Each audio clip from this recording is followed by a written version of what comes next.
It all started with a phone call, or rather, many phone calls. Late at night, when the house was quiet and my thoughts were supposed to drift into peaceful slumber, her phone would ring.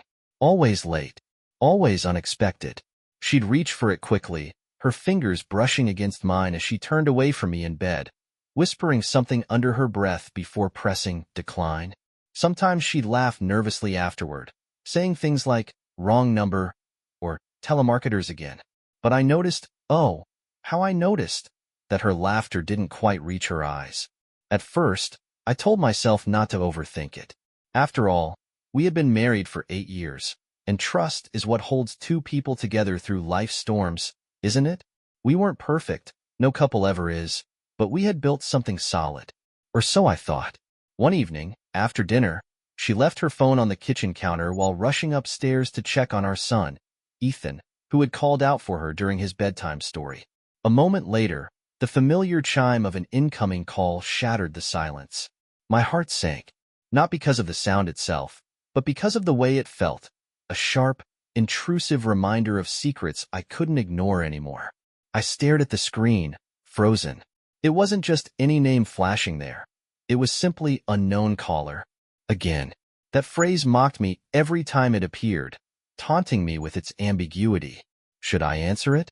No, I shouldn't. What right did I have to invade her privacy? Yet, as the seconds ticked by, curiosity clawed at me like a relentless tide. Finally, unable to resist, I picked up the phone. My hand trembled slightly as I pressed the green button and brought it to my ear. "Hello?" I said, trying to keep my voice steady. There was a pause on the other end, followed by soft breathing. Then came a male voice, hesitant yet unmistakably intimate. "Hey, baby, did you forget about me already?" The words hit me like a punch to the gut. Baby? Forget? My mind raced, searching for explanations, excuses, anything to make sense of this. But deep down, I already knew. I ended the call without responding, setting the phone back down gently as if it might explode in my hands. My chest tightened, and a cold wave washed over me. This was no wrong number.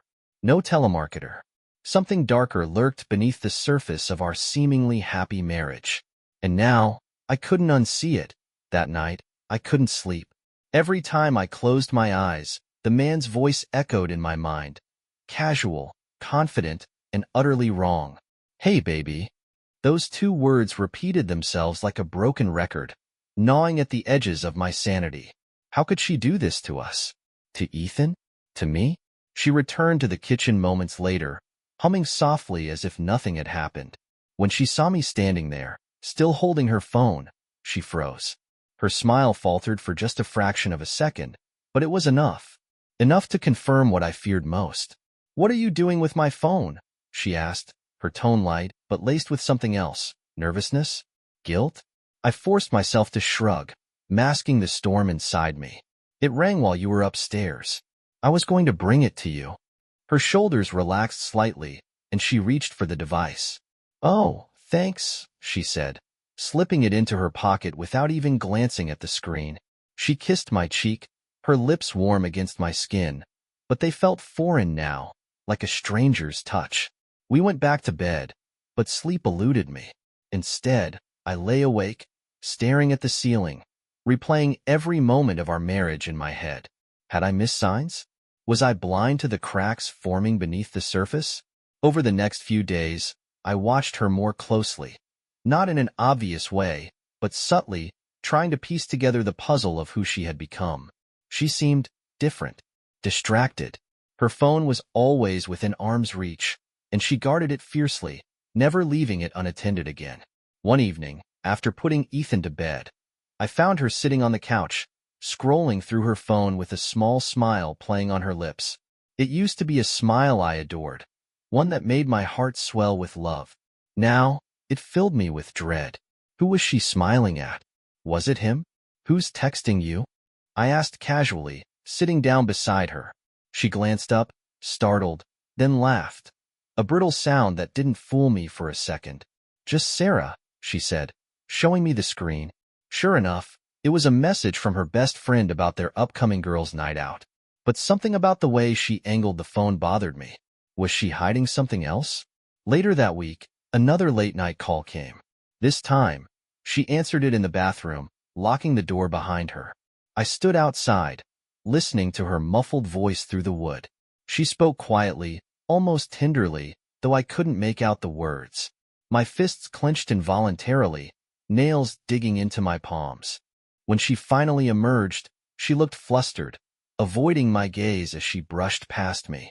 "Work stuff," she muttered, climbing into bed and turning off the light. "Work stuff." Right.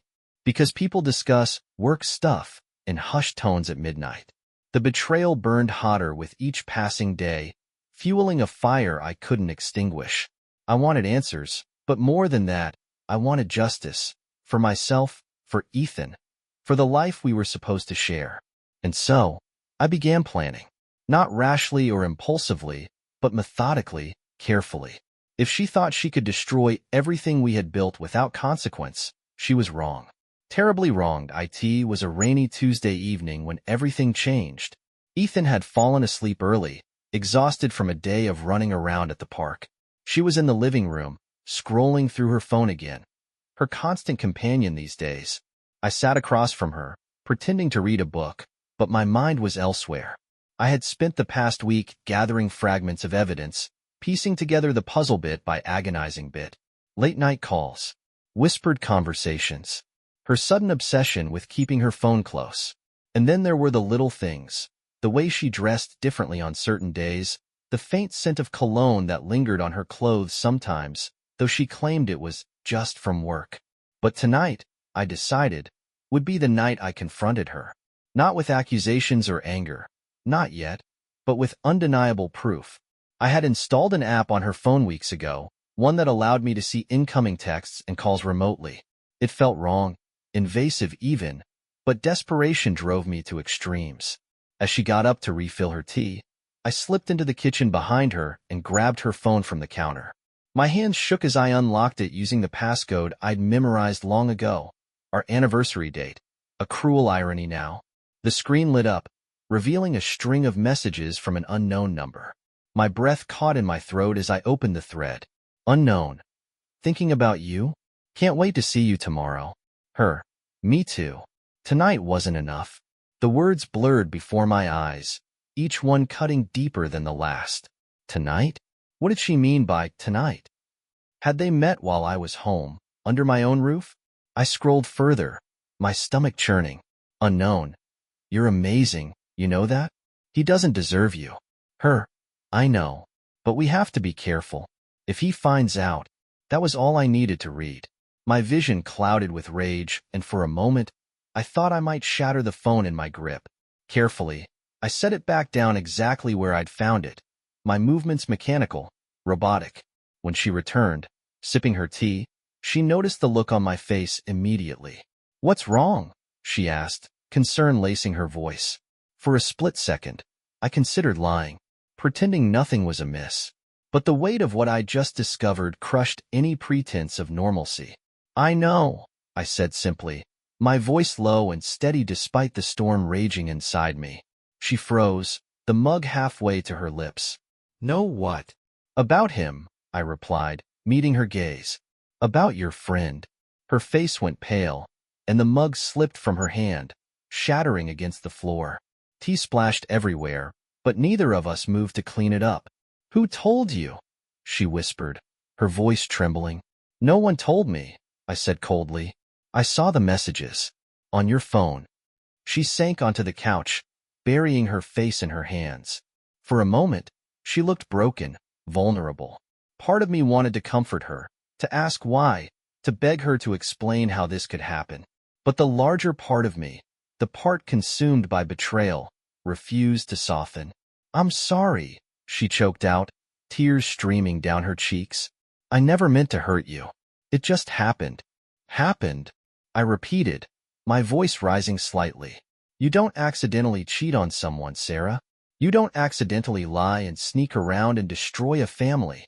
She flinched at my words, guilt written all over her face. But even as she cried, even as she apologized, I felt no pity, only emptiness and a growing resolve. This wasn't over. Not by a long shot. The days that followed were a blur of tension and silence. She tried to talk to me, pleading, explaining, crying, but I shut her out completely. Every word she spoke felt hollow, meaningless. How could I trust anything she said now? Instead, I retreated into myself, my mind consumed by one thought: revenge. Not the kind born of passion or impulse, but something colder, more calculated. Something that would make her understand the depth of her betrayal and pay for it. I began researching her friend. It wasn't hard. She hadn't been careful. His name was Daniel, a coworker from her office. Through social media and mutual acquaintances, I pieced together his life. Where he lived, his routines, his weaknesses. He seemed ordinary enough. A man in his mid-30s with a charming smile and an air of confidence. But behind that facade lay someone who had crossed a line he should never have dared to approach. One evening, after Sarah left for work, or so she claimed, I drove to Daniel's apartment. I didn't intend to confront him, not yet. First, I needed to observe, to gather information, to plan. His building was modest but well-maintained, tucked away in a quiet neighborhood. I parked across the street and waited, watching as people came and went. Around 7 o'clock, he emerged, dressed casually in jeans and a leather jacket. He climbed into a sleek black car and drove off, leaving me alone with my thoughts. For hours, I sat there, replaying scenarios in my head. What would hurt the most? Public humiliation? Financial ruin?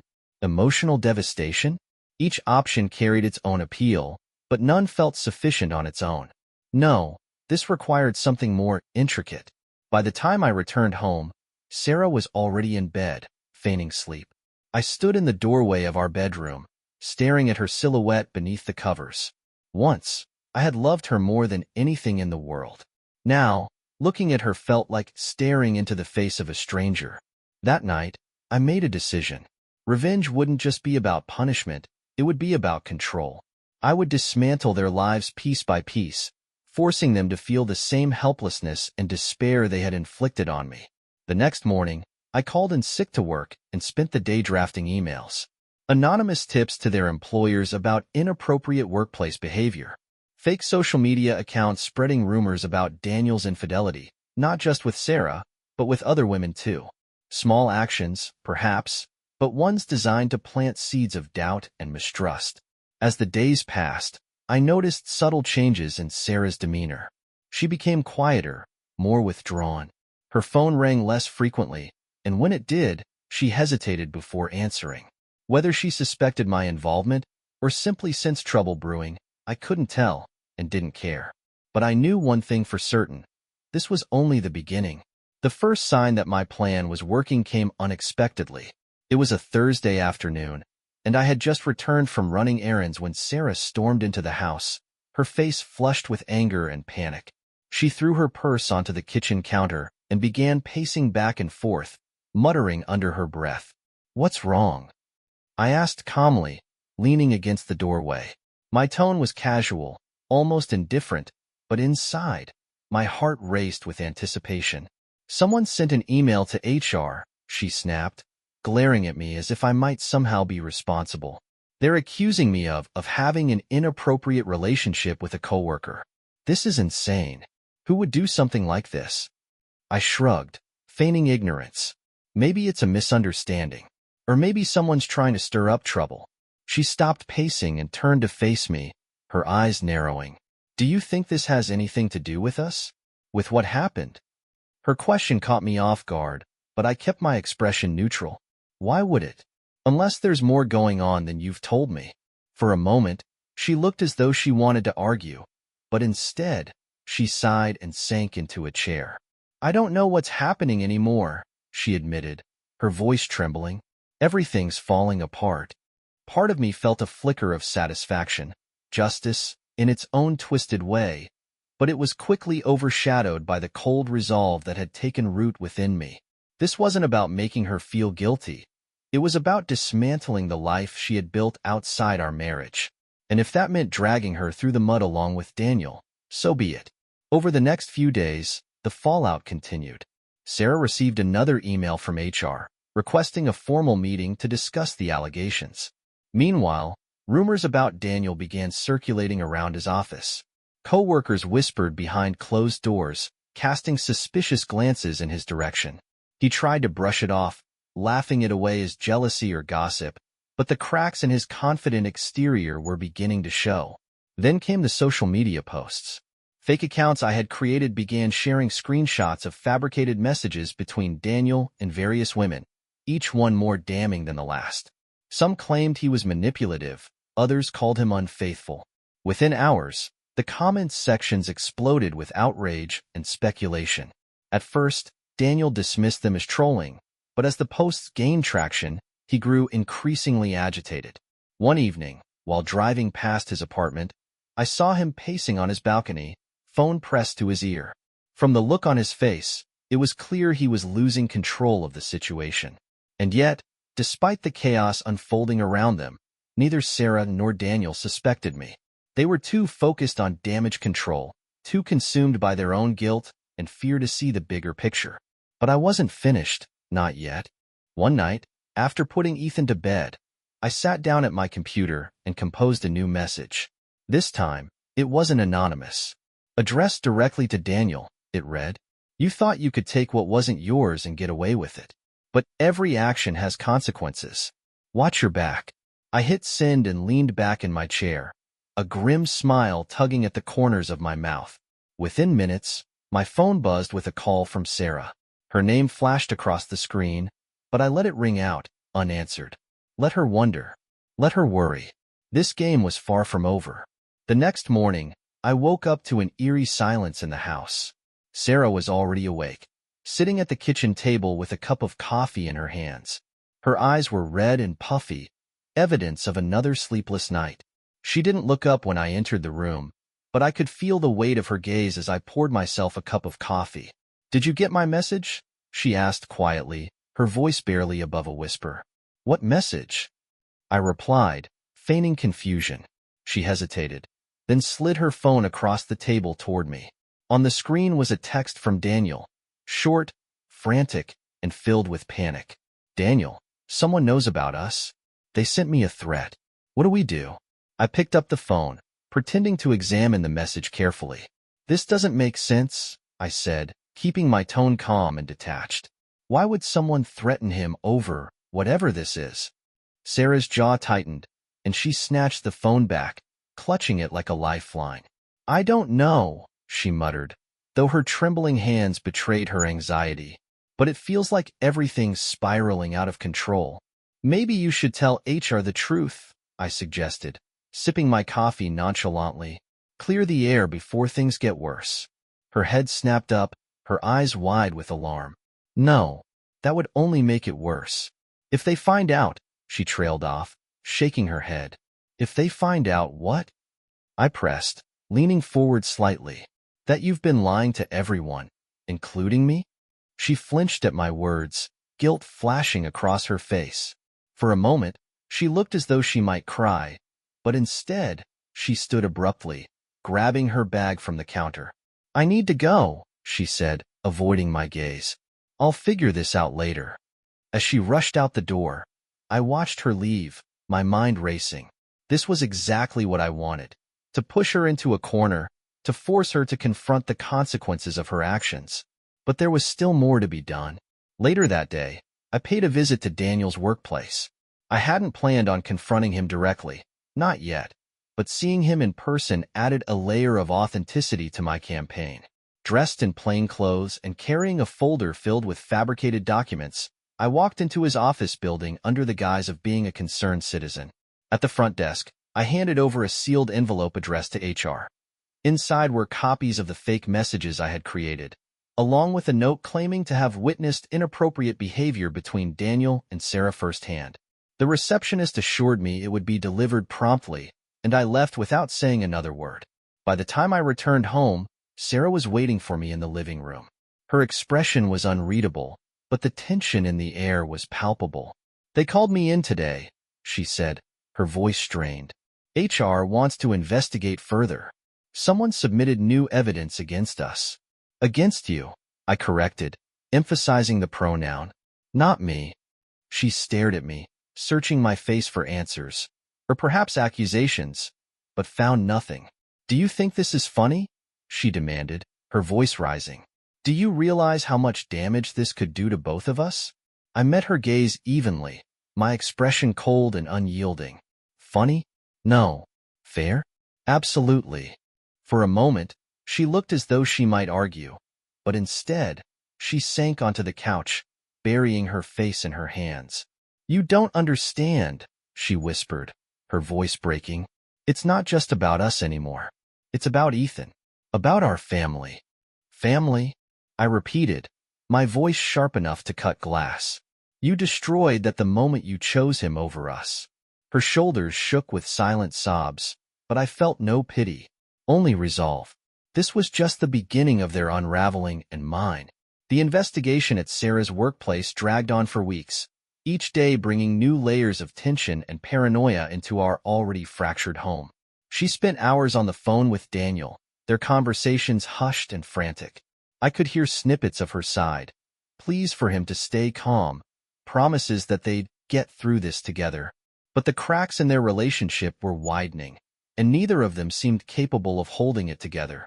Meanwhile, I continued my campaign, carefully orchestrating events to keep them off balance. Anonymous letters appeared in Daniel's mailbox, detailing fabricated stories of his supposed affairs with other women. Friends and acquaintances began distancing themselves from him, unsure of what to believe. His once charmed life was unraveling before my eyes, and every step of his descent filled me with a grim satisfaction. One evening, after another grueling day of questioning at work, Sarah came home visibly shaken. Her hands trembled as she set her keys on the counter, and her face was pale. "They're considering letting me go," she admitted, her voice hollow. "If they can't resolve this soon." "Maybe it's for the best," I said coldly, not looking up from the book I was pretending to read. "You've been distracted lately anyway." She stared at me, disbelief etched across her features. "How can you say that? Our entire lives are falling apart because of this." "Our entire lives fell apart the moment you decided to cheat," I shot back, finally meeting her gaze. My voice was low but laced with venom. "Don't act like you're the victim here." For a moment, she looked as though she might lash out, but instead, she sank onto the couch, burying her face in her hands. "I never wanted any of this," she whispered. "I just made a mistake." "A mistake?" I repeated, my tone dripping with sarcasm. "Is that what you call destroying everything we worked for? Is that how you justify lying to me, to Ethan, to everyone who trusted you?" She didn't respond, but her silence spoke volumes. Guilt weighed heavily on her shoulders, and for the first time, I saw glimpses of the woman I used to love, the one who cared about doing the right thing. But those moments were fleeting, overshadowed by the choices she had made. That night, unable to sleep, I found myself standing outside Ethan's bedroom door, watching him as he slept peacefully. He was too young to understand the chaos unfolding around him, and part of me hoped he never would. Still, the thought of his innocence being tainted by Sarah's betrayal gnawed at me relentlessly. As dawn broke, I made a decision. It was time to escalate things, to deliver the final blow. The next morning, I sent an email to both Sarah and Daniel's employers, attaching a document titled Evidence of Misconduct. Inside were screenshots of their private messages, the real ones, along with timestamps and context proving their affair. To ensure maximum impact, I also forwarded copies to several influential colleagues and executives within their companies. Within hours, the fallout was catastrophic. Sarah's boss called her into an emergency meeting, demanding explanations and threatening termination if she couldn't provide a satisfactory defense. Daniel fared no better. His reputation crumbled under the weight of public scrutiny, and clients began pulling out of deals, citing concerns about his integrity.